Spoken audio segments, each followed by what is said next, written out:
बिस्मिल्लाहिर्रहमानिर्रहीम। अस्सलाम वालेकुम दोस्तों, मैं हूं वकास अजीम और आप देख रहे हैं मेरा यूट्यूब चैनल वकास अजीम रिपोर्टर के नाम से। आप इसे यूट्यूब पर सर्च कर सकते हैं। सब्सक्राइब करें, लाइक करें, दोस्तों के साथ शेयर करें और वीडियो से मुताल्लिक फीडबैक लाजमी दें। इस वक्त मैं डी चौक के सामने मौजूद हूँ और मेरे पीछे जो बिल्डिंग इस वक्त आपको नज़र आ रही है, ये वाली बिल्डिंग ये ऐवान सदर है।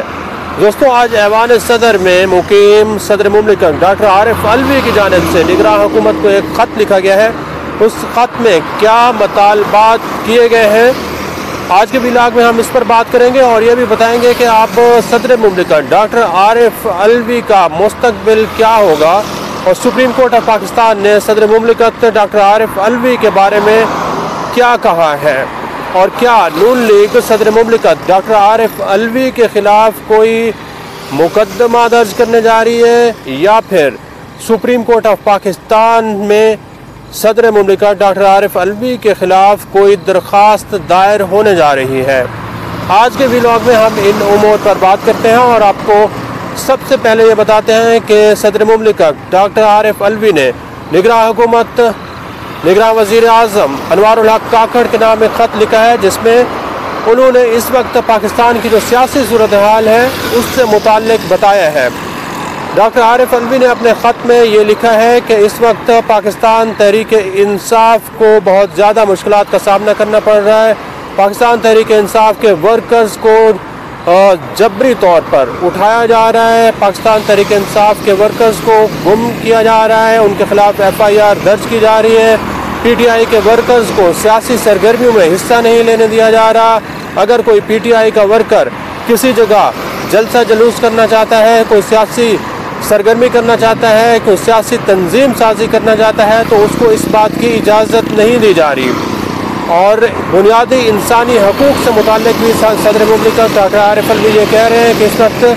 PTI के सियासी वर्करों को बुनियादी इंसानी हकूक़ भी फराहम नहीं किए जा रहे हैं। सदर मुमलिकत डॉक्टर आरिफ अलवी ने ख़त पाकिस्तान तहरीक इंसाफ के सेक्रेटरी जनरल उमर अयूब की जानिब से जो ख़त है इसको अपने तवस्सुत से निगरान वज़ीर आज़म अनवारुल हक काकड़ तक पहुँचाया है।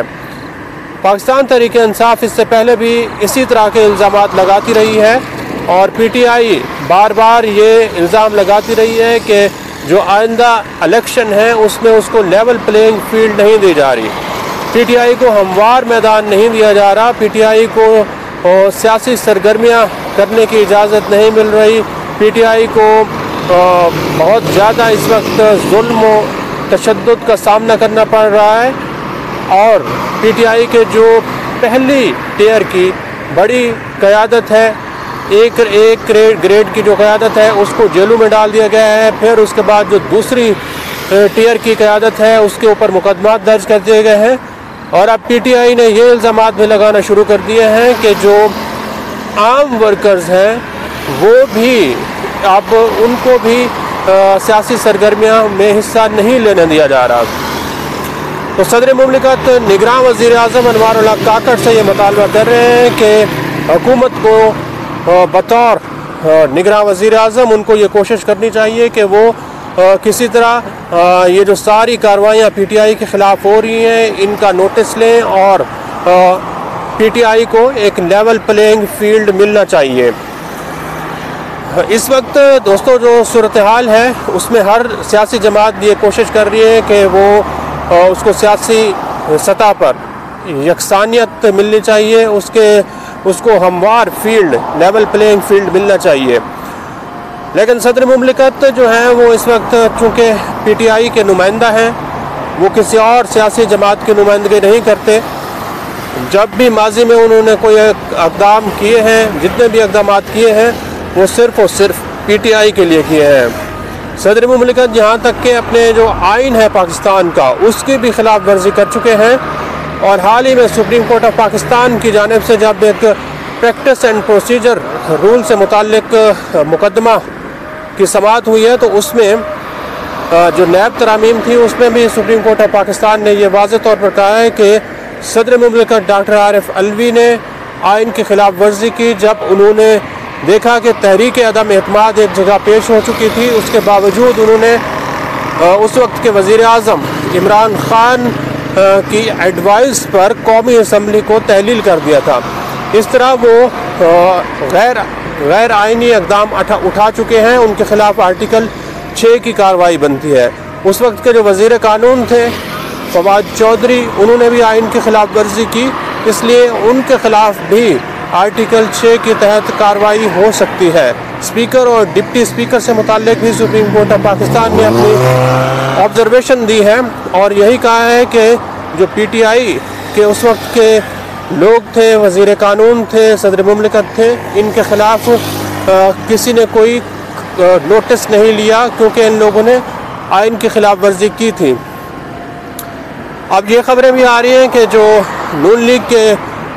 رہنما ہیں، نون لیگ کی قیادت ہے، وہ یہ سوچ رہی ہے کہ یا تو صدر مملکت ڈاکٹر عارف الوی کو استعفیٰ دے دینا چاہیے یا پھر نون لیگ کے کچھ لوگ سپریم کورٹ آف پاکستان سے رجوع کریں اور یہ بتائیں کہ عارف الوی آئین کی خلاف ورزی کر چکے ہیں، اس لیے ان کے خلاف آرٹیکل 6 کے تحت کارروائی کی جائے، کیونکہ نون لیگ یہ کہتی ہے کہ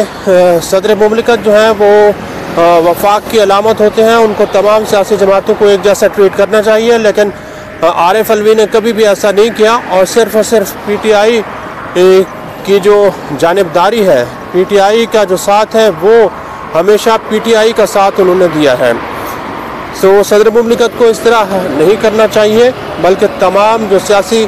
جماعتیں ہیں ان کو ایک ساتھ لے کر چلنا چاہیے۔ نون لیگ کے اندر سے چونکہ اب یہ بھی آوازیں آنا شروع ہو چکی ہیں، جس خط کا میں ذکر کر رہا ہوں کہ نون لیگ کے لوگ بھی یہ کہہ رہے ہیں کہ پی ٹی آئی کے ساتھ زیادتیاں ہو رہی ہیں، پی ٹی آئی کے جو لوگ جن کے اوپر 9 مئی کے مقدمات ہیں ان کو فیئر ٹرائل ملنا چاہیے، پی ٹی آئی کے ورکرز کے خلاف مقدمات مزید درج نہیں ہونے چاہیے اور تمام سیاسی جماعتوں کو الیکشن میں ایک جیسی شرکت کی دعوت ملنی چاہیے۔ نون لیگ کے لوگ بھی یہ کہہ رہے ہیں، پاکستان پیپلز پارٹی کے بھی لوگ اب یہ کہہ رہے ہیں، کافی عرصے سے کہہ رہے ہیں، اور جو نون لیگ نے اب اتحاد بنایا ہے اس کے اوپر بھی پاکستان پیپلز پارٹی جو ہے اس کو خوش آمدید کہہ رہی ہے، کیونکہ آصف علی زرداری اور بلاول بھٹو زرداری نے یہ کہہ دیا ہے کہ نواز شریف یا شہباز شریف کو وزیر اعظم نہیں بننے دیا جائے گا، جس سے جو ملک کا مستقبل ہے اس کے اوپر اب واضح طور پر یہ دکھائی دے رہا ہے کہ جس طرح کی فیلڈ سیٹنگ نون لیگ کرنے کی کوشش کر رہی ہے اس میں وہ وفاق میں تو اپنی حکومت بنا سکتی ہے، لیکن اس کے لیے نون لیگ کے لیے شہباز شریف ہو سکتا ہے کہ وزیر اعظم بن جائیں، لیکن میاں محمد نواز شریف کو عام انتخابات کے دوران اگر وہ کامیاب ہوتے ہیں تو پھر ان کے لیے وزیر اعظم بننا مشکل دکھائی دے رہا ہے، کیونکہ ابھی تک ان کے جو کیسز ہیں وہ بھی اسی طرح چل رہے ہیں۔ آنے والے دنوں میں صدر مملکت کب تک اس ایوان صدر میں موجود رہتے ہیں یہ دیکھنا ابھی باقی ہے۔ آج تک کے لیے اتنا ہی۔ اس ویڈیو کو آپ کمنٹ سیکشن میں جا کر لائک کر سکتے ہیں اور اپنی رائے کا بھی اظہار کر سکتے ہیں۔ بہت بہت شکریہ۔